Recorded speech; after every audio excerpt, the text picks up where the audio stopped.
Snow White and Rose Red. There once was a poor widow who lived in a lonely cottage. In front of the cottage was a garden wherein stood 2 rose trees, one of which bore white and the other red roses. She had 2 children who were like the 2 rose trees, and one was called Snow White and the other Rose Red. They were good and happy and busy and cheerful as ever 2 children in the world were, only Snow White was more quiet and gentle than Rose Red. Rose Red liked better to run about in the meadows and fields, seeking flowers and catching butterflies. But Snow White sat at home with her mother and helped her with her housework, or read to her when there was nothing to do. The 2 children were so fond of one another that they always held each other by the hand when they went out together, and when Snow White said, "We will not leave each other," Rose Red answered, "Never so long as we live," and their mother would add, "What one has she must share with the other." They often ran about in the forest alone and gathered red berries, and no beast did them any harm, but came close to them trustfully. The little hare would eat a cabbage leaf out of their hands, the roe grazed by their side, the stag leapt merrily by them, and the birds sat still upon the boughs and sang whatever they knew. No mishap overtook them. If they had stayed too late in the forest, and night came on, they laid themselves down near one another upon the moss and slept until morning came, and their mother knew this and did not worry on their account. Once when they had spent the night in the wood and the dawn had roused them, they saw a beautiful child in a shining white dress sitting near their bed. He got up and looked quite kindly at them, but said nothing and went into the forest. And when they looked round, they found they had been sleeping quite close to a precipice, and would certainly have fallen into it in the darkness if they had gone only a few paces farther. And their mother told them it must have been the angel who watches over good children. Snow White and Rose Red kept their mother's little cottage so neat it was a pleasure to look inside it. In the summer, Rose Red took care of the house, and every morning laid a wreath of flowers by her mother's bed before she woke, in which was a rose from each tree. In the winter, Snow White lit the fire and hung the kettle on the hob. The kettle was of brass and shone like gold, so brightly it was polished. In the evening, when the snowflakes fell, the mother said, "Go, Snow White, and bolt the door." And then they sat around the hearth, and the mother took her spectacles and read aloud from a large book. And the 2 girls listened as they sat and spun. And close by them lay a lamb upon the floor, and behind them a perch sat a white dove with its head hidden beneath its wings. One evening, as they were thus sitting comfortably together, someone knocked at the door as if he wished to be let in. The mother said, "Quick, Rose Red, open the door. It must be a traveler who is seeking shelter."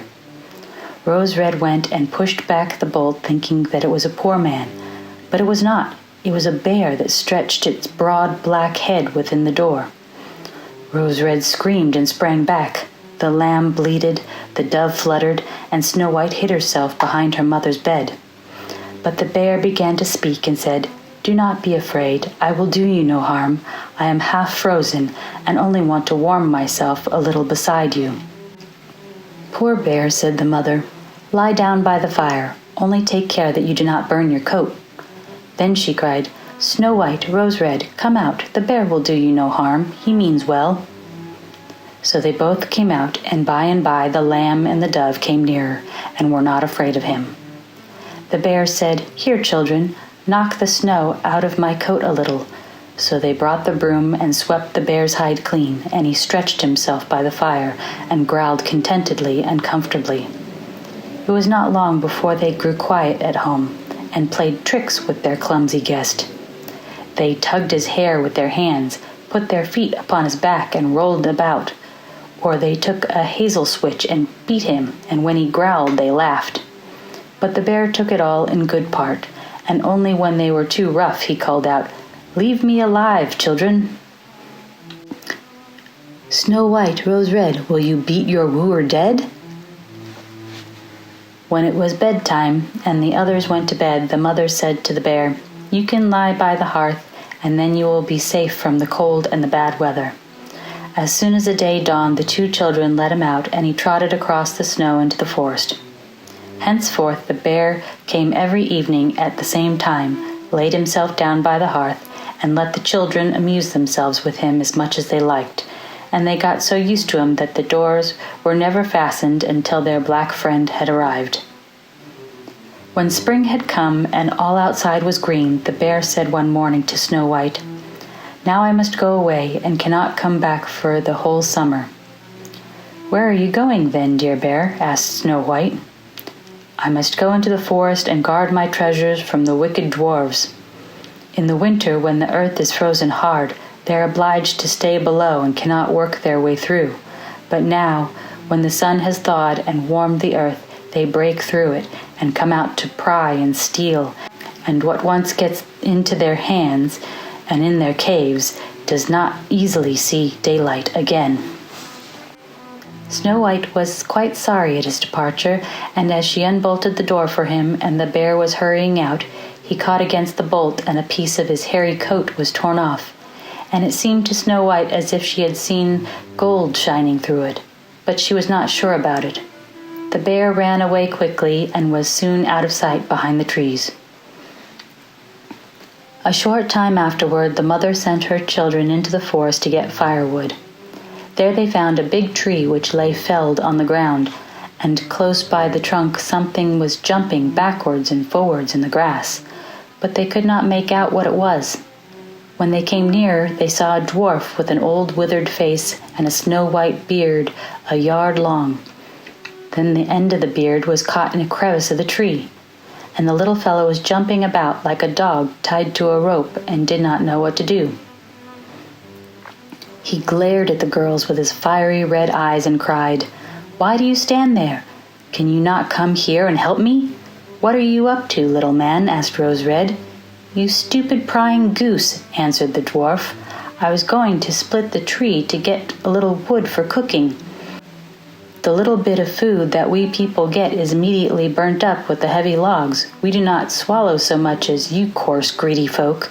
I had just driven a wedge safely in, and everything was going as I wished. But the cursed wedge was too smooth and suddenly sprang out, and the tree closed so quickly I could not pull out my beautiful white beard.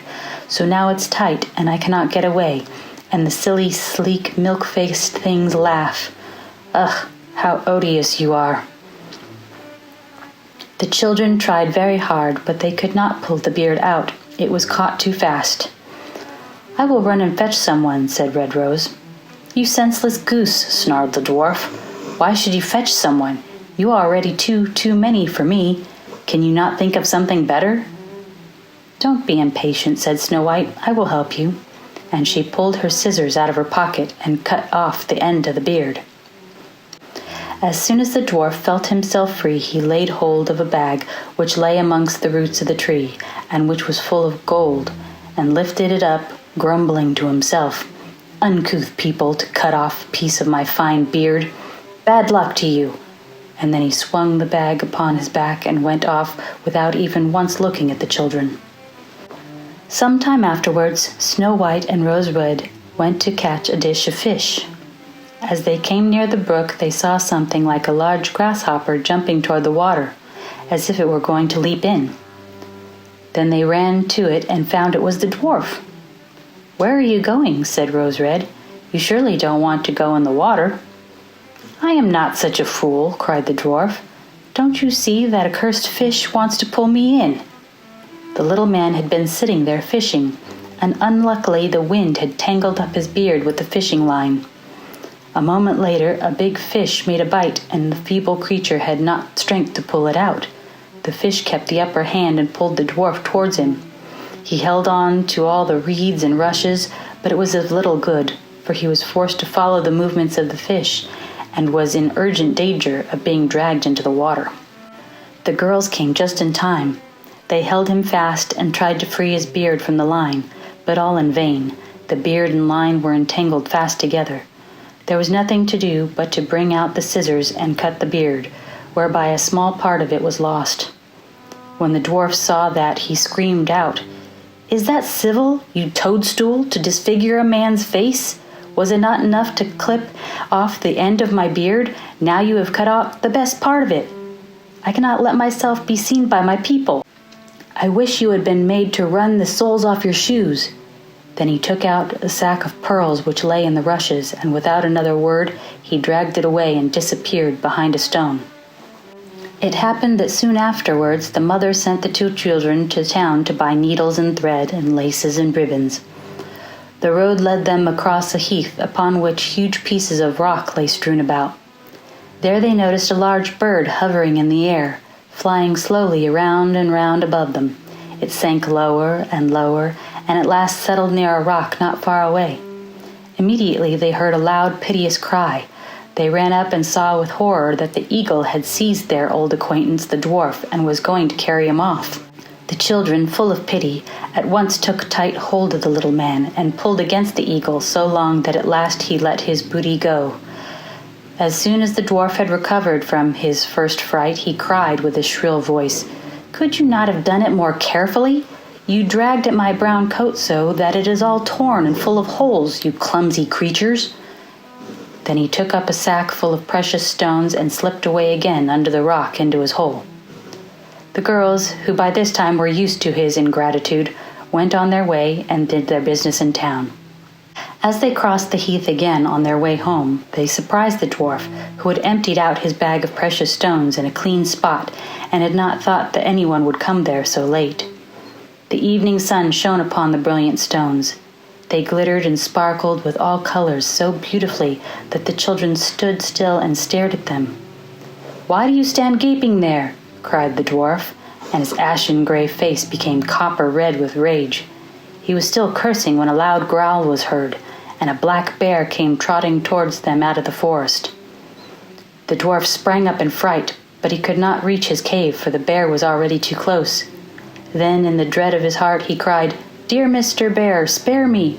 I will give you all my treasures. Look, the beautiful jewels lying there. Grant me my life. What do you want with such a slender little fellow as I? You would not feel me between your teeth. Come, take these two wicked girls. They are tender morsels for you, fat as young quails. For mercy's sake, eat them." The bear took no heed of his words, but gave the wicked creature a single blow with his paw, and he did not move again. The girls had run away, but the bear called to them, "Snow White, Rose Red, do not be afraid. Wait, I will come with you." Then they recognized his voice and waited, and when he came up to them, suddenly his bearskin fell off, and he stood there a handsome man, clothed all in gold. "I am a king's son," he said, "and I was bewitched by that wicked dwarf who had stolen my treasures. I have had to run about the forest as a savage bear until I was freed by his death. Now he has got his well-deserved punishment." Snow White was married to him, and Rose Red to his brother, and they divided between them the great treasure which the dwarf had gathered together in his cave. The old mother lived peacefully and happily with her children for many years. She took the two rose trees with her, and they stood before her window, and every year bore the most beautiful roses, white and red.